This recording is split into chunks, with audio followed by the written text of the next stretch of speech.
Енді ADS менеджер арқылы реклама жібереміз. Ол үшін Play Marketке кіріп, реклама деп жазасыздар, немесе App Storeға кіріп, ADS менеджер деп жазамыз. Реклама десек, өзі шығады. Осындай вот түрі менеджер рекламы на Facebook деп бірінші шығып тұр, соны установить етеміз. Бұл дәл компьютермен Facebook арқылы жіберілген сияқты эффектте болады. Сондықтан да осыны скачать етіп, реклама берсеңіздер болады. Бұл жерде скачать еткеннен кейін Facebooktың пароль логинін сұрайды, соны тіркейсіздер. Одан кейін оплата жасайтын карточканы тіркеп қоясыздар. Сосын рубль немесе долларды таңдайсыздар. Сосын Азияның уақытын таңдайсыздар. Біз рубль емес долларды таңдадық, өйткені рубльде Каспий голдты қолдан не істемейді екен, қабылдамайды екен. Сондықтан долларды таңдай берсеңіздер болады. Міне скачать етіп алды, реклама деп тұр, соған басасыздар. Мұнда бізде жазылып қойғаннан кейін осылай шығып тұр. Алмасбек дегенге кірдік. Үшеуін өткізіп жібереміз. Начать дегенді басамыз. X-ті басып алып тастаймыз.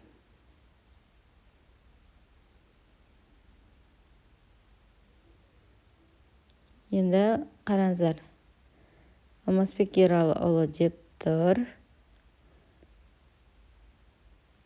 Төбесіне кіріп көрсек, мұны действующий доллармен деп тұр.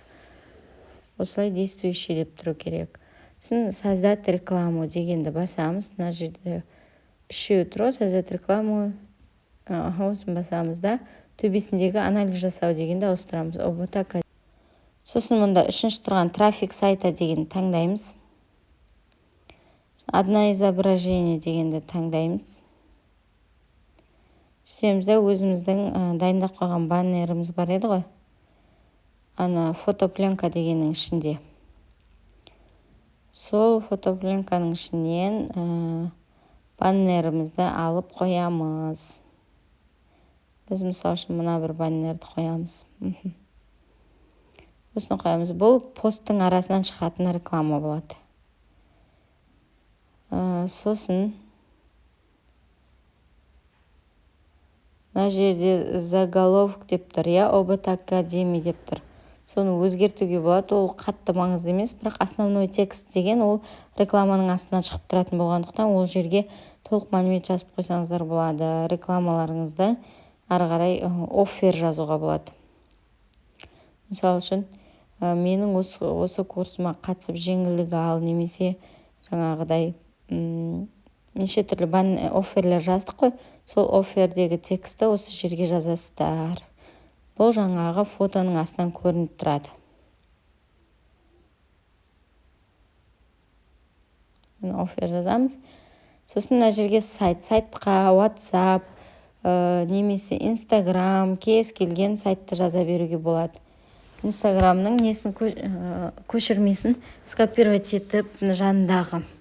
Сонымен көшіріп алып қоюға болады, немесе WhatsApp номеріңізді қойсаңыз болады. Сосын подробный деген. Біз бір сайт таңдасақ, подробный деген таңдаймыз. Сосын место размещения дегенді, ручной дегенді басасыздар. Сосын қараңыздар, бізде мұны Facebook, Instagram барлығына жіберілетін болып тұр. Сондықтан бірінші компьютеріма мобильное устройство дегенге мобильное устройство дегенді ғана таңдаймыз. Сосын Facebookқа кіресіздерде барлығын алып тастаймыз. Facebookқа керек емес, Instagramға керек. Instagramнан бізге тек лентаға шығу керек. Сондықтан лентаны қалдырамыз, сторис алып тастаймыз. Network деген керек емес, және мессенджер деген тоже алып тастаймыз. Птичканы басамыз.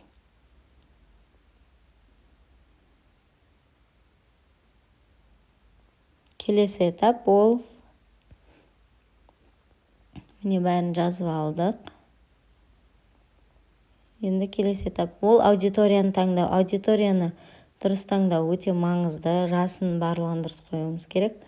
Қазір бірге таңдайық. Возрастын қараңыздар, қаншалықты үлкен, көп возраст қойсаңыз, соншалықты адам қарайды деген сөз емес. Сондықтан тек өзіңізге керек аудиторияны таңдаңыз. Мысалы үшін мына кісі ұбт-ға дайындайтын болса, оған 16-17 жастағы оқушылар ғана керек. Сондықтан біз тек 16-17 жастағыларға ғана көрсетілуін қалаймыз бұл рекламаның. Сол сияқты сіздер де өздеріңізге керек аудиторияны қойыңыздар. Мұнда США деп тұр, оны басып удалить етіп тастайсыздар. Және поиск места деген жерге бүкіл Қазақстанда немесе сіздікі офлайн бизнес болса, өз қалаңызды ғана таңдасаңыз болады. Сонда бұл таргет рекламасы эффективнее болады. Сосын пол дегенге мужчина, женщина екеуінің біреуін таңдауға болады, немесе екеуін де таңдауға болады. Келесі детальный таргетинг дегенге келдік. Бұл жерге сіздің аудиторияңызға жалпы сізге қандай адамдар керек, солар таңдаймыз. Мысал үшін бұл ұбт-ға дайындайтын адам болғандықтан бұл кісіге тек қана мектепте оқитын адамдар керек, школьник дегендерді таңдау керек, школа дегендерді.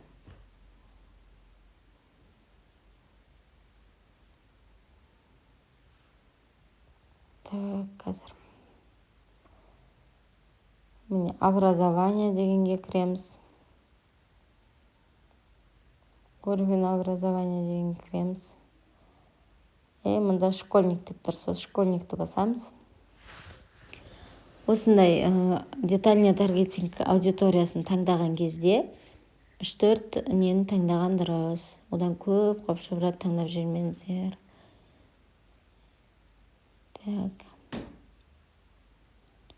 Питание, бизнес дейді. Бұл емес бізге керегі. Мына рекомендацияда өзі шығып тұр, осылар таңдаймыз. Школьник, уровень образования деген, школы деген таңдадық. Міне осы 3 жетеді бізге. Енді птичканы басамыз. Міне аудиториямыз таңдап алдық. Бізге 16-17 жастағы ол қыздар керек, школьниктер және нелер керек. Жалпы сол образованияның орта мектептің арасында жүрген адамдар керек. Название аудиторияны өздеріңіз қалғанша қоя берсеңіздер болады. Птичканы басамыз төбедегі. Міне аудитория таңдалды. Енді келесі этап ол қанша долларға қоямыз.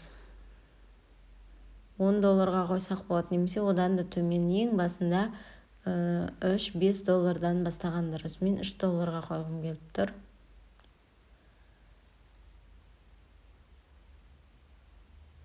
Міне $3 қойдым.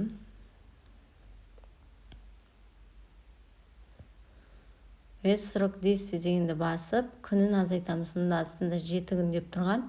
Енді оны 2 күнге дейін азайттық.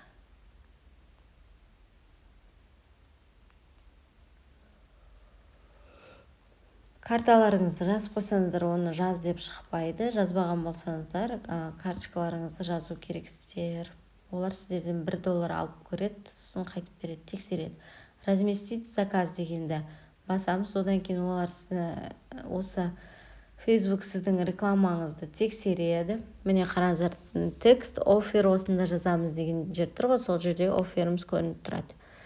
Бірінші рекламаңыздың баннерін тексереді, барлығы стандартқа сай ма.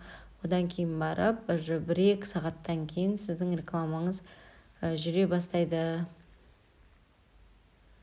Осылай жібереміз.